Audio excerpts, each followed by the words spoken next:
Hello students, good day to all. मैं Manoj Kumar Mishra, assistant professor RKG educational college Lucknow.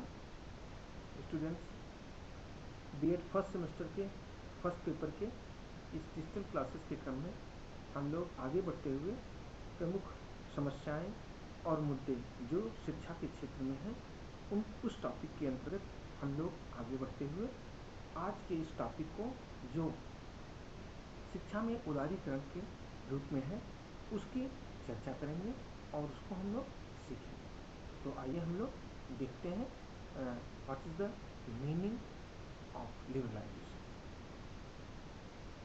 हम लोग बात करेंगे लिबरलाइजेशन की, तो ये विश्व स्तर पर जब शिक्षा का उन्नयन जिस रूप में होता है उसको कोई दूसरा देश किस रूप में अपनाता है और हम जिन दूसरे देशों की बातों को, अच्छी प्रक्रियाओं को अपनाते हैं, उनको अपने बच्चों को सिखाने के लिए विद्यालय पाठ्यचर्या और पाठ्यक्रम में उसको स्थान देते हैं, तो उसे हम शिक्षा में उदारीकरण का उपयोग कर सकते हैं। Liberalization first came in the economic field and then gradually spread to other areas. This was year 1980।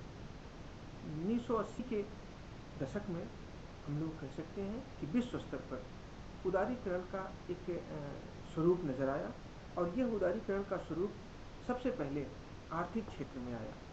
आर्थिक क्षेत्र का अभिप्राय हमारे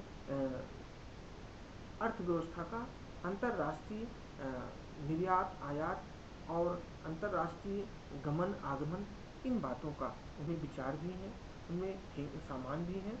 इन तरह की बातों में जिस क्रम में आगे बढ़ा उसको हम लोग लिबरलाइजेशन या उदारीकरण कहेंगे। यह सीधे तौर पर प्राइवेटाइजेशन और ग्लोबलाइजेशन से जुड़ा हुआ अर्थ है कि जब हम लोग विश्व स्तर पर इस तरह के विचार को जो विश्व स्तर को कवर करे, पूरे भूमंडल पर जो चीज़ प्रसारित हो रही हो उन अच्छी बातों को हम लोग अन्य देशों तक पहुँचाएँ, अन्य देशों में भी उसका लाभ पहुँचे, तो इससे हम इस तरह सेवा और अर्थव्यवस्था का जो स्वरूप निकल के आता है वह उदारीकरण कहलाता है। आगे बढ़ते हुए हम लोग देखते हैं तो what is the proper meaning and concept of the liberalization. आइए हम लोग इसके बारे में जानें। तो हम लोग सबसे पहले कह सकते हैं students, liberalization is a process for the establishment of free market system. यह उदारीकरण एक ऐसी प्रक्रिया है जो पूरे संसार के लिए फ्री मार्केट सिस्टम या स्वतंत्र बाजार की व्यवस्था करता है। जैसे हम उस बाजार में बहुत आसानी से सबके लिए सब कुछ उपलब्ध हो। It's a process for the providing of relaxation in certain reforms and policies.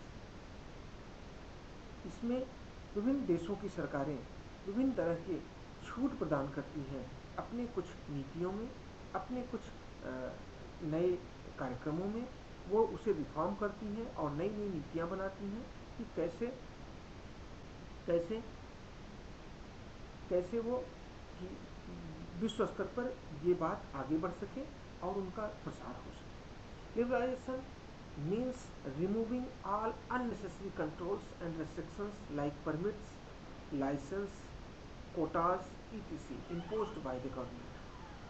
जब सरकार जो भी अपना सरकारी बातें कि किसी निश्चित क्षेत्र में परमिट लेना देना हो, लाइसेंस देना हो और उसके लिए कोटा निर्धारित हो, उन सब बातों को वो थोड़ा सा कम करता है, उसको उसमें ढिलाई देता है, उसको क्रमिक रूप से छूट प्रदान करता है और इस छूट देने की प्रक्रिया के क्रम ही उदारीकरण का कार्य या विचार आगे बढ़ जाता है।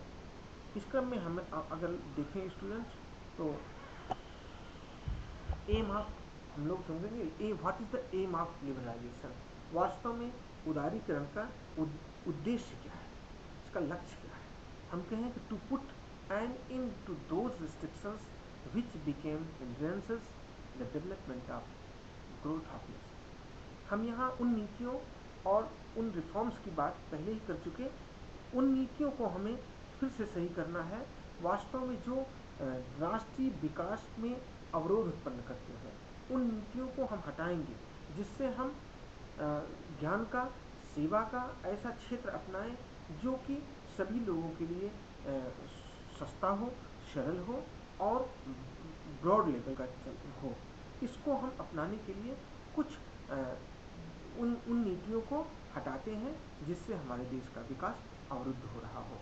The loosening of government control in A country, यहाँ किसी भी देश में उस सरकारी जो उसका नियंत्रण है उसको थोड़ा ढीला करना है, लोगों को स्वायत्तता देना है एक क्षेत्र में, जिससे वो आसानी से अपने कार्य को कर सकें, अपने बिजनेस को प्रसारित कर सकें, उसको वो फैला सकें। It's allow private players to expand for the growth of a country. यहाँ निजी क्षेत्रों की बात आई, यहाँ निजी क्षेत्रों के प्रत्येक क्षेत्र के खिलाड़ियों को, चाहे वो बिजनेस हो, बिजनेस टाइकून हो, चाहे वो थिंकर्स हों, इकोनॉमिकल थिंकर्स हों, सोशल थिंकर्स हों, पॉलिटिकल थिंकर्स हों या एजुकेशनिस्ट हों, इन सब को ओपन कर देने की बात है। वो विश्व स्तर की ज्ञान को लाएं, अपनाएं और लोगों को आगे तक फैलाएं।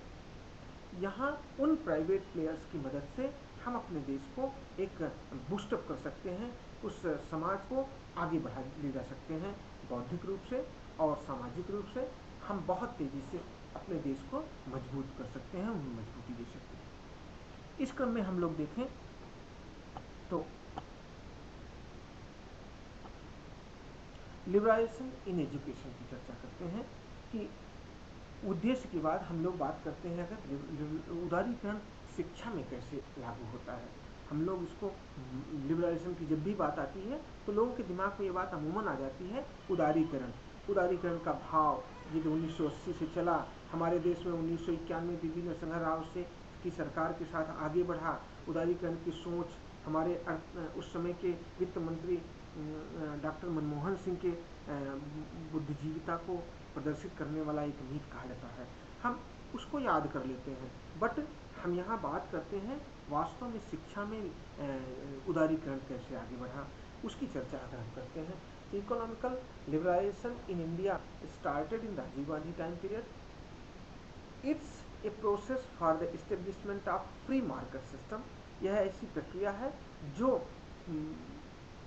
स्वतंत्र बाजार व्यवस्था को कायम करती है। The current education system in India is based on the level of education and literacy rate as per quality measures lies with lower class countries. यहाँ हम बात अगर करें कि क्या सिनेरियो है इसका, तो हम अपने देश के परिप्रेक्ष्य में अगर देखें कि हमारे देश में शिक्षा का जो भी साक्षरता का स्तर है, जो भी शिक्षित होने का स्तर है, इसको देखते हुए हम अगर चलें और शिक्षा में गुणवत्ता की बात की चर्चा करें तो हम देखते हैं कि हमारा देश विश्व स्तर पर, चाहे वो यूनेस्को का आंकड़ा हो, चाहे WHO का आंकड़ा हो, हम अगर शिक्षा और सामाजिक उन्नयन की बात करते हैं तो वहाँ हमारा देश उन अफ्रीकी कंट्रीज के साथ दिखाई देता है, उन देशों के साथ दिखाई देता है जो वास्तव में हमारे देश से बहुत कम डेवलप्ड है, जो बहुत नीचे की स्थिति में आते हैं। वहाँ हम लोग अपने आप को देखते हैं कि कहीं न कहीं से हमारे यहाँ के एजुकेशन सिस्टम में कहीं न कहीं दिक्कत है, हम कहीं न कहीं इस गुणवत्ता परक शिक्षा देने के क्रम में पीछे रह गए हैं। इस क्रम में हम लोग आगे बढ़ते हैं तो देखते हैं कि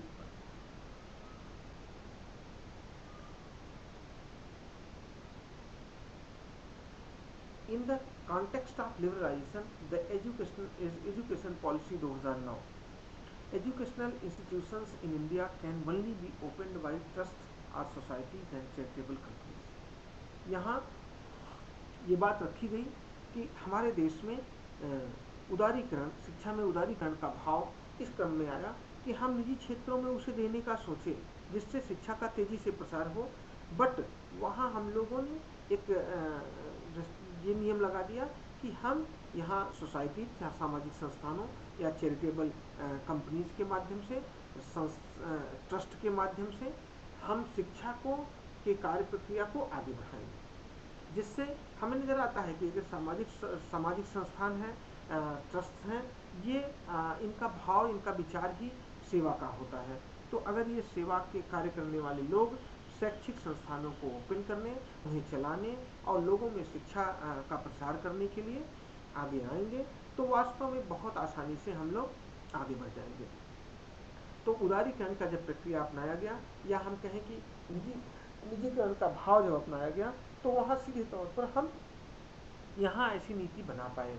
यह शिक्षा नियम 2009 में के तहत आता है।